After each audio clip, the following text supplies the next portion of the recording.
ओम नमो नारायण। आप सब स्वस्थ होंगे, यही कामना है। आज हम बात करेंगे भोजन के ऊपर कि हमें भोजन किनको पवाना चाहिए, मतलब कौन भोजन पाने का पात्र है। जैसे बोलते हैं ना, एग्जाम्पल जैसे बोलते हैं कि कभी भी हम दान करते हैं तो उसमें पात्र कुपात्र देख करके दान करना चाहिए, तभी उसका फल मिलता है। अगर हम किसी पात्र को दान करेंगे तो ही उसका फल मिलेगा। कुपात्र को कर दिया, मान लो हमने किसी को ऐसी दे दिया, किसी ने दान दे दिया, उसने उसका नशा कर लिया या कुछ गलत काम कर लिया, तो वो उसका हमारे ऊपर पाप चढ़ जाएगा उल्टा। पर भोजन एक ऐसी चीज़ है जिसमें पात्र और कुपात्र नहीं देखा जाता।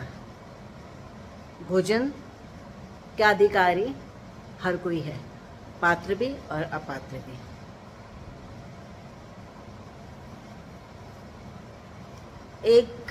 एक समय की बात है, एक राजा किसी फकीर के पास गया और उससे उनसे बोला कि मैं 1,00,000 महात्माओं को भोजन कराना चाहता हूँ।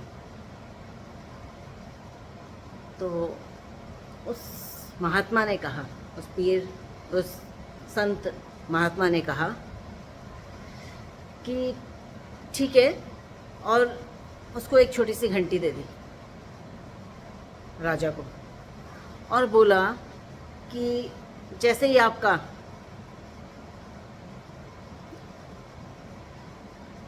जो संकल्प है पूरा होगा तो ये घंटी बजने लगेगी।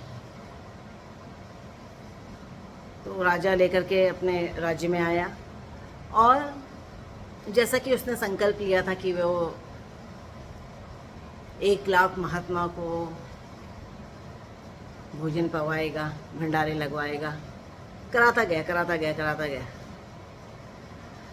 1,00,000 तो कई लाख हो गए, पर वो घंटी नहीं बजे, पर वो घंटी ही नहीं भेजे।